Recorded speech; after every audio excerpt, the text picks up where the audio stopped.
Bonjour à tous, merci de nous retrouver pour cet hebdo. Nous sommes du côté de Mauryville, un petit village qui se situe entre Charmes et Rambervillers. Nous sommes ici sur des lieux qui vont être réhabilités dans quelques mois en concertation avec les citoyens. Je vous propose de parler de ce projet très intéressant tout de suite.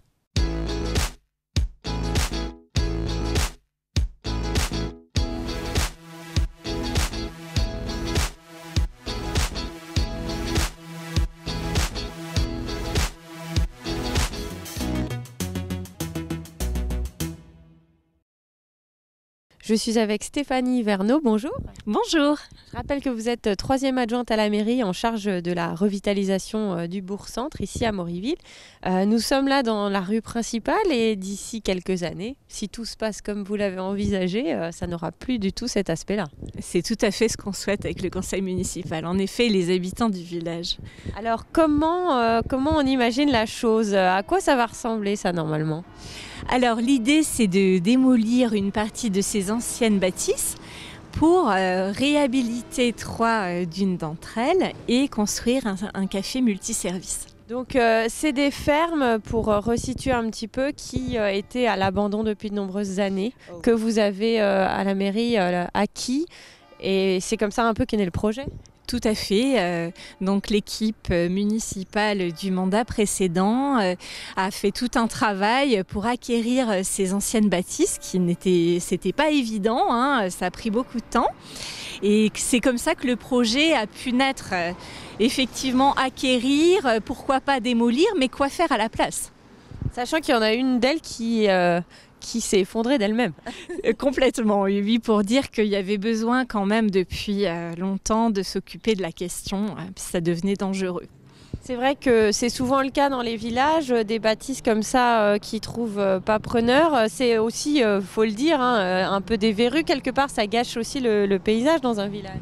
Oui, complètement. Ici, en fait, c'était des fermes. Ça a été utilisé pendant de longues années par les agriculteurs du village qui sont aujourd'hui en retraite. Donc voilà, c'est pour ça qu'à un moment donné, la commune a pu acquérir ces anciennes fermes qui en plus ne correspondent plus aux besoins d'aujourd'hui au niveau agricole, quoi. L'idée, c'est de, avec ce projet, remettre la vie dans le village finalement. Complètement. L'idée, c'est effectivement de rendre la traversée de Mauryville agréable, mais aussi de reconstruire du lien social. Et il y a aussi toute la problématique de la route qui va entrer en compte dans ce projet. On le voit, il y a beaucoup de circulation ici. Les gens ne roulent pas forcément doucement. C'est cette chaussée qui est très large aussi qui incite peut-être à ce comportement. Oui, comme beaucoup de villages, en fait, Mauryville, qui relie Charmes et Rambervillers, est une route très fréquentée, c'est la RD 32, et ce qui fait que ça rend pas forcément le cœur de village très attractif, parce que c'est très bruyant, ça roule vite. Donc effectivement, on a essayé de travailler avec les habitants sur aussi cette question de comment on pourrait faire pour que cette chaussée, elle soit peut-être un petit peu plus étroite et ralentir les automobilistes et les camions surtout. Vous dites travailler avec les habitants parce que la particularité de ce projet, c'est qu'il a été fait en concertation avec les citoyens. Oui, en fait, on s'est dit au conseil, c'est difficile de penser ce village, la revitalisation de notre village sans permettre aux habitants de donner leur avis. Donc, on a demandé à l'équipe d'architectes urbanistes de mettre en place des ateliers de concertation avec les habitants. Et à l'heure actuelle, il y en a quelques-uns qui sont déjà déroulés. Oui, alors là, c'est terminé l'étude de programmation. Donc, on sait un petit peu ce qu'on veut faire pour ce centre. Après, il faudra du temps pour la réalisation. Très bien. Je vous propose justement de faire une première pause dans cette émission et de regarder l'un des reportages qu'on avait tourné justement à l'occasion de ces rencontres. Et on se retrouve juste après avec vous, Stéphanie. À tout de suite. On a besoin de votre retour pour affiner le projet. C'est un projet participatif s'il en est, qui répond aux problématiques rurales dont il a beaucoup été question en début de semaine avec la venue de 2 secrétaires d'État dans les Vosges. Mais ici, à Moriville, village de 430 habitants près de Châtel-sur-Moselle, la revitalisation, ce sont les habitants qui sont appelés à la co-construire, à l'image de cet atelier en plein air samedi dernier, avec un dossier en particulier, celui de cette bâtisse délabrée dans la rue principale. Les habitants appelaient ça la verrue, parce que, vu l'état. Donc nous, l'objectif était de les acquérir et de voir éventuellement ce qu'on pourrait faire à la place là, sur le secteur. L'hypothèse d'une démolition complète a vite été écartée, sachant que la commune a acquis les 7 bâtisses en question pour environ 80 000 €. Espace public, parking, commerce, logement, tout est sur la table quant à la future destination de ce bâti dégradé, à certains égards remarquable. On a effectivement du patrimoine traditionnel, porteur du caractère de l'habitat rural dans les Vosges et plus généralement en Lorraine, avec un front de rue bâti continu, un bâti avec un étage, donc on a un certain gabarit qui donne beaucoup de caractère au village. À l'intelligence collective désormais de s'exprimer au travers de 4 ateliers participatifs, l'État, la communauté d'agglomération d'Épinal qui s'est lancée dans la reconquête du bâti en milieu rural, ainsi qu'un bureau d'études chapeaute le tout pour aboutir à de nouveaux équipements dont la commune a besoin, tout en préservant le patrimoine. Une force architecturale des bâtisses de 1710, c'est quand même étonnant au niveau de leur charpente. Voilà, elles sont toujours debout, elles sont témoins d'un passé pour mieux imaginer l'avenir. Il faudra être innovant, faire croiser plusieurs usages. Et voilà, il ne s'agit pas de transposer la ville en milieu rural. Il s'agit vraiment d'imaginer quelque chose qui soit propre à notre territoire, notre petit village de moins de 500 habitants. Un village qui a gagné une 60aine d'habitants en quelques années et veut donc surfer sur cette dynamique dans la continuité de l'aménagement de sa salle des fêtes.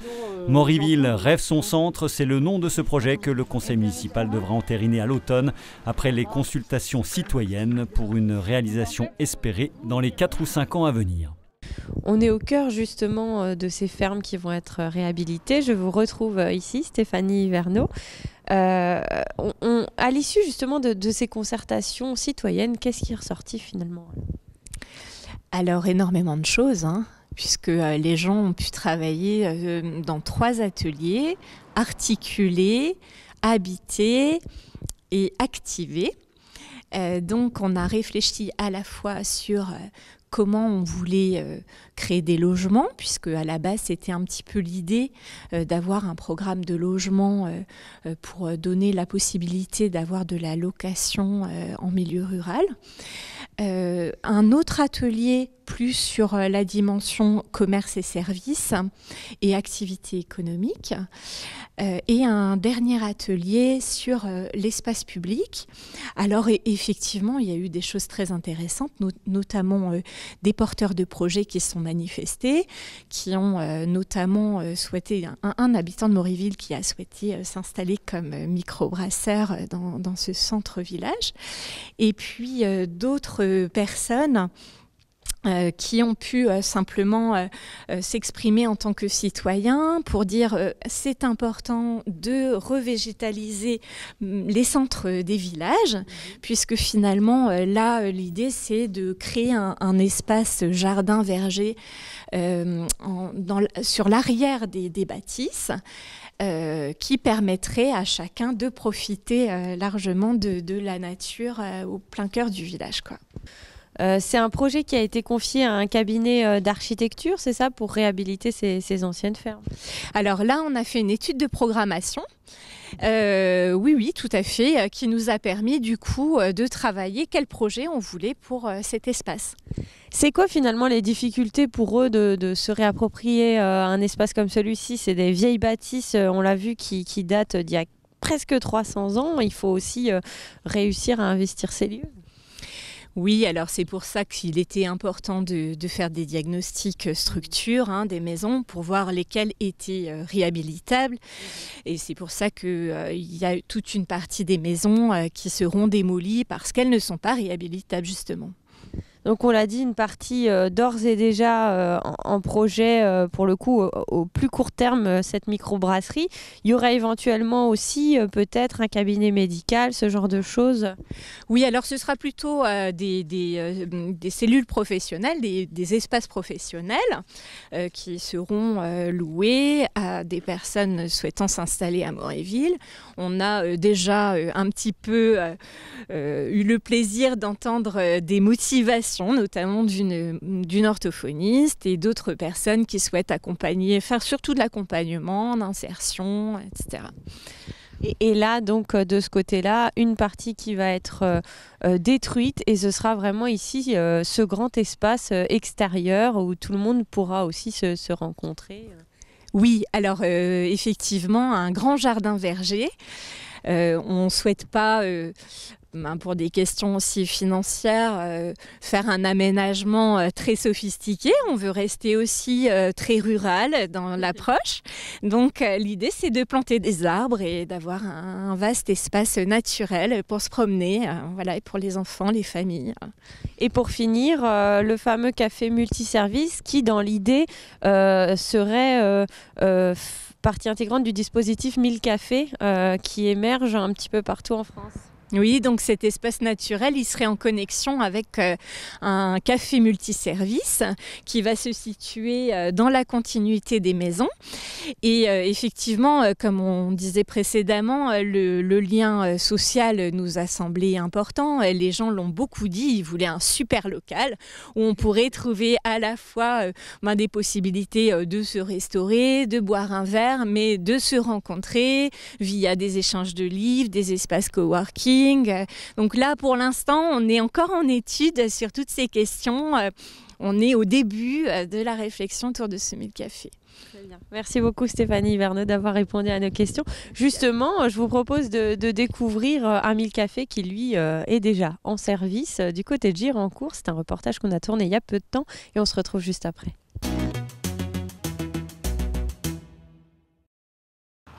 À quelques kilomètres d'Épinal, la commune de Girancourt, qui compte aujourd'hui 930 habitants, montre l'exemple. C'est la première et pour le moment la seule dans le département à avoir rouvert un lieu de convivialité, de service et de proximité en répondant à l'appel du groupe SOS et de son opération 1000 cafés pour contrer la désertification rurale.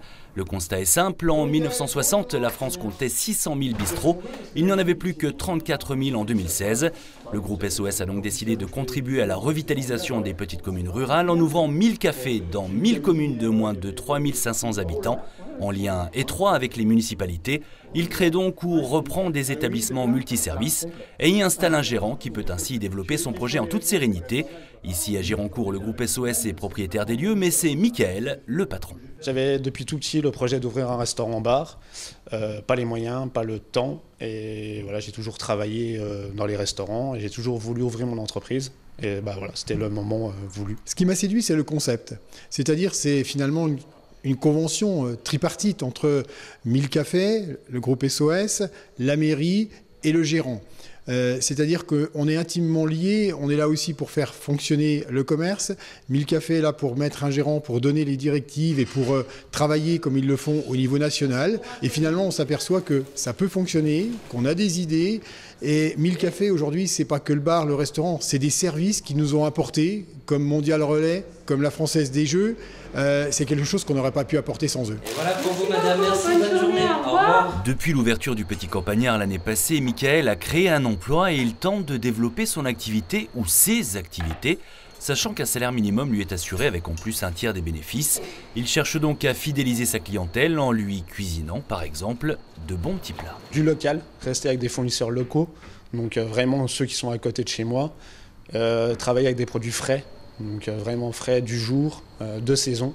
Voilà, on ne va pas faire de la fraise en hiver. Et on fait du frais maison. Voilà, on essaie de faire un maximum maison. Tous les jours, je mange là, parce que je n'ai encore pas fini ma maison. Alors, c'est important pour moi d'avoir un restaurant pour pouvoir manger au chaud. C'est important pour nous, parce qu'on en a besoin. On est en chantier, on va un peu sur toutes les petites communes. Et puis, il faut, à un moment, il faut manger, quoi, le midi. Donc, Parfois c'est compliqué de trouver des restaurants. D'où l'intérêt de cette opération, même si elle a été un peu freinée par la crise sanitaire. Aujourd'hui, 34 cafés ont ouvert grâce à l'opération. 100 autres dossiers sont en cours, dont 4 dans les Vosges, à Moriville, Lérins, Dounou et Matincourt. Nous sommes de retour à Moriville. Je suis avec Roger Alemany. Bonjour. Bonjour. Je rappelle que vous êtes vice-président de la communauté d'agglomération d'Épinal en charge du bâti. Un projet comme Moriville Rêve son centre, c'est tout à fait en adéquation avec la politique de reconquête du bâti en milieu rural que mène la CAE, c'est ça? Oui, tout à fait. C'est-à-dire que, fort d'un constat qu'on a vu et qu'on a présenté aux élus dans le cadre du programme local de l'habitat et du SCOT aussi notamment, on s'est aperçu qu'il y avait énormément de logements vacants sur le territoire, je crois que c'est de l'ordre de 6 000, et il nous faut absolument avoir une politique conquérante, j'ai envie de dire, et incitative pour aider les communes dans la problématique de l'habitat vacant en milieu rural. Alors, ce n'est pas la seule commune qui est concernée sur le territoire de la communauté d'agglomération. Il y a au total, je crois, 5 projets comme celui-ci, c'est ça? Oui, il y a déjà 5 communes qui se sont positionnées sur le dispositif. Donc les communes du Bexit, Fontenoy-le-Château, Vaxoncourt également, Moriville et puis celle de Brantigny. Qu'est-ce qu'il faut pour être éligible finalement à ce dispositif? Eh bien, écoutez, surtout la volonté politique des élus de s'engager dans une démarche de requalification du bâti. Et aujourd'hui, on sent bien qu'il y a une grosse volonté puisque, mis à part ces 5 communes, 8 autres sont également très intéressées par le dispositif sur le territoire de la CAU. En tout cas, du côté de Moriville, c'est un projet assez conséquent, très ambitieux ici. Oui, bien sûr. Ici, je crois que c'est le projet le plus ambitieux de toutes les communes qui sont intéressées par cette démarche. Mais ça peut être aussi simplement un immeuble qui serait requalifié au centre du village, qui pourrait être pris en compte dans ce cadre de ce dispositif. Mais c'est surtout aussi beaucoup d'ingénierie que nous apportons, puisque ces petites communes n'ont pas le personnel compétent ou qualifié pour pouvoir mener à bien ce type d'opération. Donc l'agglo apporte une ingénierie importante pour toutes ces communes qui sont intéressées par ce dispositif. L'idée, si j'ai bien compris, c'est finalement de se consacrer plutôt à de la rénovation de l'ancien, réhabilitation de l'ancien, éviter de construire du neuf sur des parcelles encore vierges. Oui, c'est ça. C'est-à-dire qu'aujourd'hui, la loi nous impose, et je pense que c'est tout à fait justifié quand on voit l'état du bâti dans certaines communes, nous impose de consommer le moins possible de terres agricoles et de recentrer l'activité sur l'ensemble du bâti ancien à l'intérieur d'un territoire. Donc il ne faut plus que construise comme auparavant à l'extérieur des villages, et là est toute la difficulté, puisqu'on sait très bien que rénover du bâti ancien, c'est beaucoup plus coûteux que de construire tout simplement. Et du coup, comment justement inciter alors en ce sens-là? Est-ce qu'il va y avoir peut-être des choses, des subventions qui vont être mises en place qui vont permettre de se tourner vers ces réhabilitations plutôt que vers du neuf?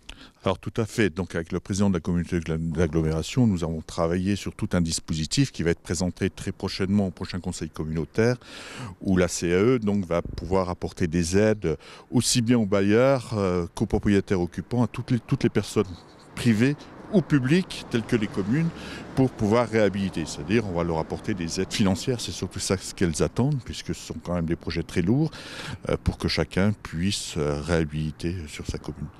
Ici, on est dans un projet particulièrement coûteux, avec tout ce qui est envisagé, ce qui fait qu'aujourd'hui, finalement, ce projet n'est pas encore certain. On mise beaucoup sur les fonds friches, c'est ça ? Oui, tout à fait. Ce projet-là, il est vraiment exceptionnel, il est très lourd financièrement, donc il faut absolument qu'on obtienne des financements extérieurs que ceux de l'agglo et plus des autres partenaires, et notamment dans le cadre du fonds friche au niveau du plan de relance, pour qu'on puisse mener à terme la totalité du projet. Et l'agglo, rappelez-nous un petit peu à hauteur de combien elle accompagne le projet? Alors déjà, il y a tout volet ingénierie. Celui-là, c'est du personnel qui est mis à disposition. Et puis aujourd'hui, on est sur des coûts, on est sur un taux peut-être qui devrait être de l'ordre de 5% sur ce projet, ce qui devrait faire à peu près 70 000 €.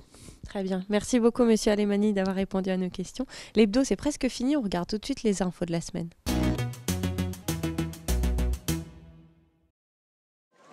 Tels des lucioles, ils étaient nombreux, petits et grands, à participer en fin de semaine dernière à Épinal à une balade lumineuse organisée par la ville en partenariat avec les services de la direction départementale des territoires.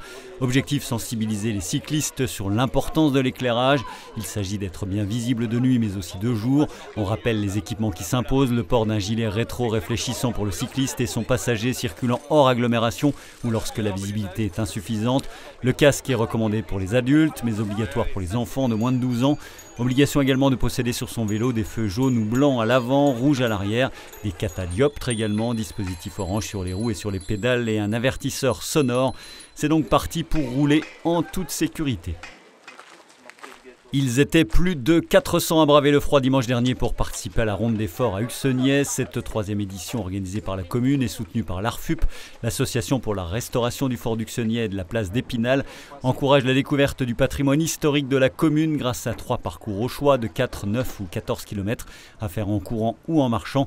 Les participants ont pu en prime faire connaissance avec Simone, cette locomotive à vapeur de Decauville datant de 1916, prêtée pour 1 an par une association meurthe-et-mosellane. Elle viendra en complément de l'autre loco acquise par l'ARFUP en vue du lancement de la circulation du train des forts prévu lors du week-end de l'Ascension, qui permettra de relier les forts d'Uxeniez et de Bois-l'Abbé via le réseau ferroviaire utilisé lors de la Première Guerre mondiale. Une centaine de passagers pourra ainsi profiter simultanément de ce mode de transport insolite. Aider à sortir de la précarité, combattre les préjugés, ce sont les objectifs de l'association ATD Quart Monde qui depuis ce mercredi présente une exposition dans les locaux du café associatif 3e Rive à Épinal. L'occasion de découvrir les œuvres réalisées par une quinzaine de volontaires lors de l'atelier d'art plastique proposé par l'association chaque semaine. L'exposition est visible jusqu'à ce dimanche avec à 11h un temps d'échange en compagnie des membres d'ATD Quart Monde, puis à 15h un atelier de biodanza ouvert à tous. Alors que l'on vient de célébrer le 103e anniversaire de l'armistice, la Première Guerre mondiale est toujours une grande pourvoyeuse de récits de la petite histoire qui fait la grande. Témoin le parcours de Joseph Vincent, jeune Vosgien de Gerbépal, qui s'engage à 18 ans au sein du 106e RI de Chalon-sur-Marne. Très vite devenu officier, il est blessé dans la Meuse le 24 avril 1915, un jour avant un certain Maurice Genevois, avant de revenir au combat en mai 1916 et d'être à nouveau blessé gravement à la tête au Fort de Vaux. Un parcours compilé par sa petite fille Béatrice Marchal à travers les souvenirs et réflexions de l'officier. Le livre s'appelle Joseph, un de ceux de 14. Il est publié par la maison d'édition vosgienne spécialisée dans les récits historiques et d'histo. Il était présenté samedi dernier à Gerbépal, puis sur ces images à la BMI d'Épinal. Et voilà, l'hebdo c'est terminé pour aujourd'hui. Merci de nous avoir suivis. J'espère que le projet Moriville vous aura donné envie de faire un tour dans ce village. Quant à nous, on se retrouve la semaine prochaine au Salon de la Gourmandise. À très bientôt.